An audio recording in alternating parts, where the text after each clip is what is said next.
Good afternoon. My name is Debbie Hixon. My husband, Chris Hixon, was one of the murder victims. He was the adult that ran into the building to try to stop the shooter to do something to save other people. And I'm just completely devastated and shocked by this verdict. To me, what it says to me, what it says to my family, what it says to the other families is that his life meant more than the 17 that were murdered and the 17 that were shot and the thousands of people in that school, in that community that are terrorized and traumatized every single day. Even if every single one of those mitigating circumstances was true, which we all, I think, believe are not, but even if they were, how does any one of those mitigators outweigh those aggravating factors that they all agreed were true? How do you say, yes, it's cruel, that it was heinous, that it was planned, and we all agree on that, but oh, he might have had a mental illness, or he had trouble growing up. I have a son with special needs. I have a son that checked all of those boxes, or a lot of those boxes, that the shooter did as well. And you know what? My son's not a murderer. My son is the sweetest person that you could ever meet. This person had services. He had love. He had the best upbringing his mother could give him. But even if he didn't, how does that outweigh cruel, heinous, planned? It doesn't. It just doesn't. I don't care who you are. There's no way that you could look at those mitigating circumstances and believe for 1 second that they outweigh the aggravators and that the life of that person is more important and more valuable than the life of the 17 that were taken, and all of the other people that live through that trauma every single day. So I'd like to say I have no words, but apparently I have a lot of them. Debbie, for those jurors, if they will be watching this later, or do you want to know what went on in that deliberation room? Like, what were their thoughts?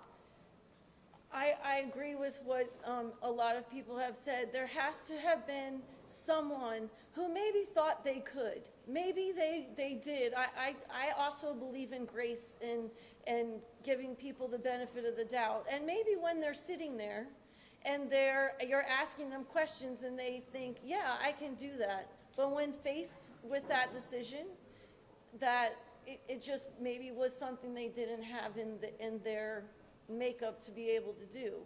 But they really should have asked themselves that question harder before they agreed to sit on this jury. Debbie, yesterday you told me that you thought that if there was a death penalty verdict, that would sort of allow you to perhaps close the door on the anger phase of what you've been through and move on to the healing phase.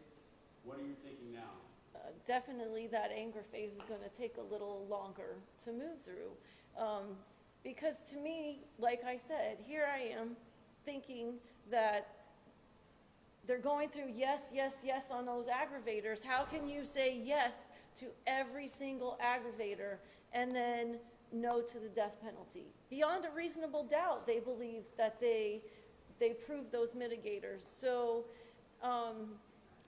it will have to be something I resolve within myself, with my family, because really right now it feels that his life is more valuable than Christopher's, and that is not true. Never. Ms. Hixon, do you believe that the FBI, the Broward Sheriff's Office, and now the jury has failed your husband's heroism? Has failed him? I do, in a lot of those instances. There was an opportunity to stop the shooter before he even got through figuring out his plan. BSO took a long time to get there, and now, again, someone else believes that someone's life is more valuable than my husband's, and that makes me, I can't even give you the right words how that makes me feel right now. Debbie, as a member of the school board now, do you think this makes it more difficult for the schools to stop this kind of event from taking place? I don't know if it makes it more difficult for schools. We are working very hard to increase our security. it does and it should say something to society that we have to look at who we allow to own firearms, how we address mental health in our communities, and where we give grace when it's warranted. So. Debbie, we don't know how many jurors wanted to go with life. Correct. But did you expect a longer, more involved discussion among the jurors to maybe sway others on death, as opposed to the speed at which the jury came back here? It's a good question. So clearly the aggravators were very easy to go through. I think all of us would agree that 100% were all 7 of them without a doubt completely proven. So in the defense, if you listened to the defense's closing statement, they basically told them that they couldn't, if one person said life, you were done. Like, you weren't allowed to have that. So honestly, I don't know how much of them are, what they're able to do, but it seemed. Jurors have the opportunity to engage the other jurors. Correct. No, I want you to reconsider. Did you expect more of a debate within that jury room versus the speed at which they came back? To be honest, I thought it would not take as long, because if you clearly saw the aggravating factors, that mitigating could never, there are some mitigating factors you could check off, but I personally don't see how one single one of them weighs heavier than any of those 7 aggravators. So I thought that it was done earlier or quickly, because they all said, yes, there are mitigating factors, but 100% they do not outweigh all of these aggravators that we did. So shocked at the outcome, but I didn't think it was going to take them a whole long time to do And I have that. one other question, which is, I saw you leave the courtroom with your son. You told me in the past the difficulty of explaining to him about his father's death.